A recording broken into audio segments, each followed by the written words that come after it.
Now we'll listen to the EQ and compressed version. It's, again, a little over compressed, but let's give it a listen.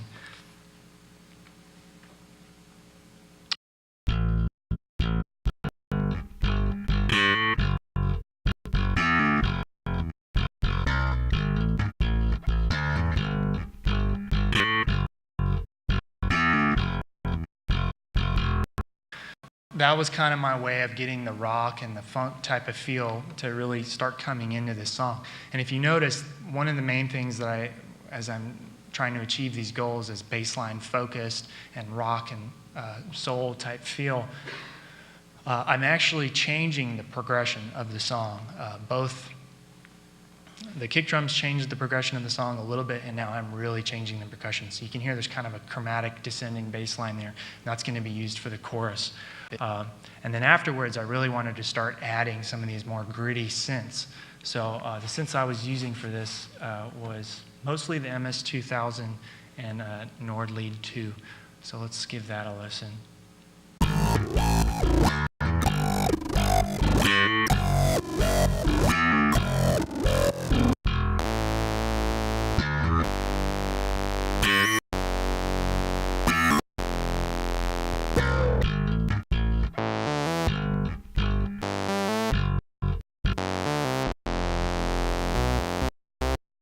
A lot of variations there, cutting in and out different synths and layering them together to get that kind of sampled bass vibe, and also really thickening things up and making it very full. Are there any questions thus far? Feel free to stop me if you guys are interested. Okay, so that was, and I can't show you everything that I did. You'll hear it all in the final result, but that was kind of the basics of the new material I did. Now that I've got some of those basic written things down, I wanted to start processing the original material. And the main thing that I was going to use, which is really common in remixes, is to start with the vocals. The vocals are the main thing that always carries over into the remix in some form or another. So what you're going to hear now is the original vocals, and you'll hear it's not the best recording, and they gave it to me wet, which means it has delay and a little bit of reverb on it as well. So this was something I had to deal with. So go ahead and play the original. Oh, love's like a drug for me. Oh, love's like a drug for me. You can look, but don't touch. So if you could hear, he was clearing his throat in the recording, and then there was also headphone bleed, because as he was singing, he had his headphones on and he was listening to the guitars. So you can hear that in the recording. So one of the first things I had to do, and I didn't put an example here, was I had to cut a lot of those pieces out, including the delay and the reverb tails. I cut all that out. And I cut out, obviously, the coughing and so forth, and then compressed a little bit. But then one of the main things I wanted to do as far as sound design, to kind of start making things weird and interesting, was what's called a reverse reverb trick. So if you've never seen this before, this is kind of an interesting trick, so I wanted to take a little time with this one. But the first thing I did to do this trick was I reversed the original audio. So let's hear that.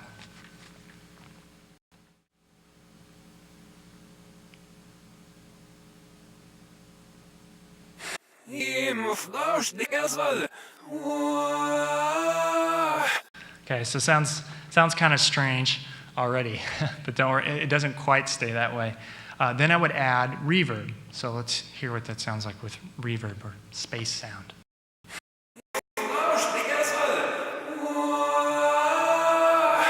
Now it sounds like it's in a space.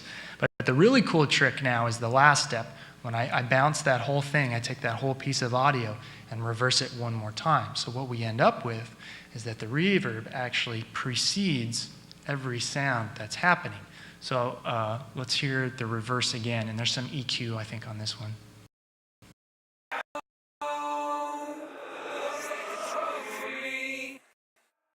Okay. So now you get kind of this real... And it's a kind of a really cool gestural sound, and it gives me a lot of material that I can use to cut together and edit onto my final vocals. So that's not what I'm going to use for my main vocals, but I used it to cut pieces together. So before we get to the last example, I did a lot more. I did time stretching, granulation delays, and all kinds of more effects. And I cut some of the original vocal, I cut some of that reverse vocal, and I layered on top of itself to get what really ends up being the final result. So this is a long example. Did I see a question? Wait for he'll give you a microphone there so we can hear you. Did they send you the individual recording tracks, or did you have to isolate everything yourself? Oh, no, they definitely sent me the individual parts. Like you heard the original vocal there, they gave me that piece. They gave me, you're going to hear the guitar piece. And those were the main parts that I used. I didn't use a whole lot else from the original other than the vocals and a good bit of the guitars. It's pretty common, especially in electronic dance music, to always redo the drums. That's kind of what gives it a much different sound. And then obviously I was changing the progression, so I was using my own synths. Okay, so now let's hear, another question. Can you play the reverse again? The reverse dry or the reverse with reverb? Reverse. Okay, the reverse again. So this is the track that's been reversed.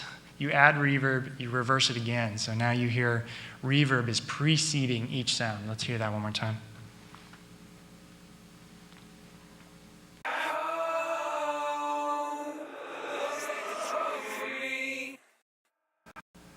So kind of a real strange gestural motion there.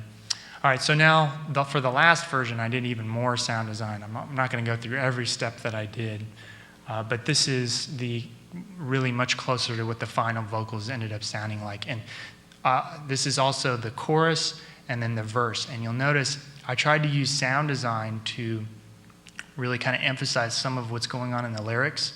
So when he kind of mentions a wolf, I kind of make it go down and it's a little bit scarier.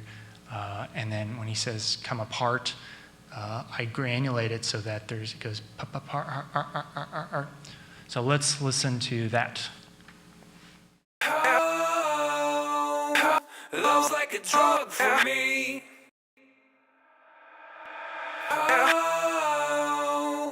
Love's like a drug for me.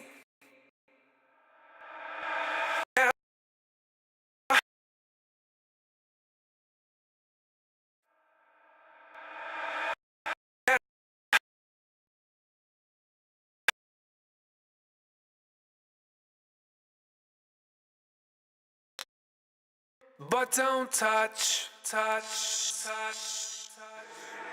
'Cause one taste could tear you apart. Says she just don't wanna be lonely, but she's a wolf in sheep's clothing.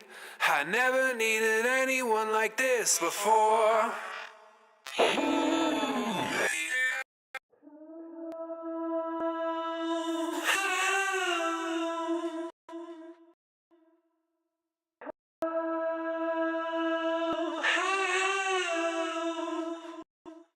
That's kind of what I'm doing to try and, I'm trying to use the sound design to, kind of make things weird, make it interesting, make gestures that are dynamic with the vocals. And then also I'm trying to use the sound design to work with the lyrics. So like I said, when it says come apart, the audio literally comes apart, and wolf in sheep's clothing, it kind of goes down and gets a lot more sinister. Okay, so that's a lot for the vocals. Let's move on. Just one quick kind of thing I did for the guitars. Let's hear the original guitar there.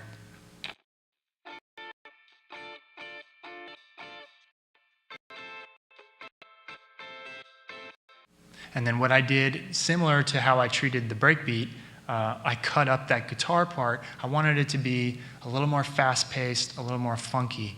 Now I lose, because of the way I cut it up, it loses a little bit of its groove, but when it's part of the whole piece, you kind of really feel it a little bit more. So let's hear the cut up version of that guitar.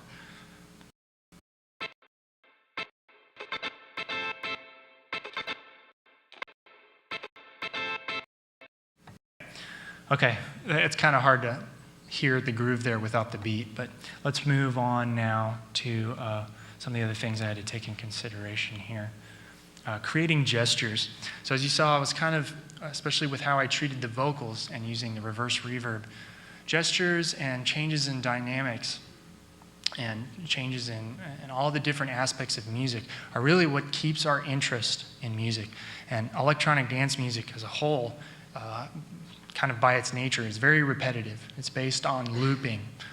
So one of my main goals always when I'm doing a remix or any kind of electronic dance music is to make sure that as I go through the sections, there's always good transitions, there's always variations, so that someone's not always listening to the same material over and over in the same way, right? That's how we get bored. So one of the big things in dance music that we use a lot are called whooshes. Basically just something that really builds up using noise or using pitched synth material most often.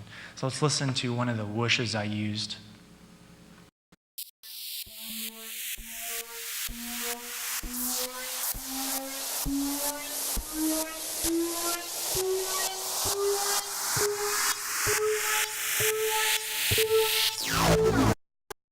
Okay, so then that was used as a transition, as you're going to see in a new section.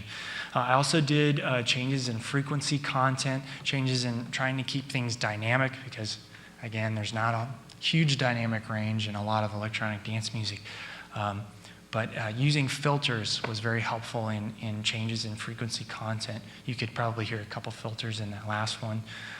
Also changes in texture. So you'll hear there's one point in the song where there's a bunch of things going on, it builds up, and then all of a sudden it slims way down to all of a sudden a very simple drum and just one kind of syncopated synth. Changes in polyphony. Polyphony meaning many voices. Usually we say if something's very polyphonic, it has independent voices that are moving at different times and in different directions.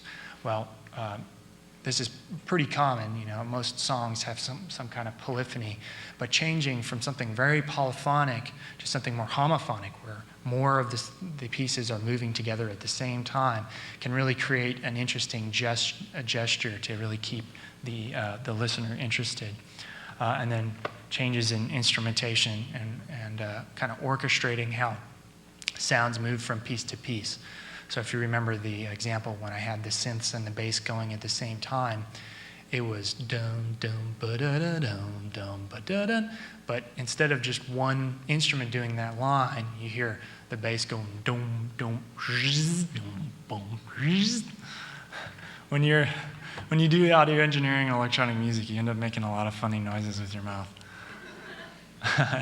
It doesn't scare me to do that anymore. Right, so so that way I'm taking one line and putting it between different voices. Just a lot of different variations here we did. And I wanted to play you two other examples of kind of, or it might be three examples of a little bit more sound design I did to create a gesture. And I don't want to, we're getting pretty close to being done here. One was, if you could play the original guitar number 2 that they gave me.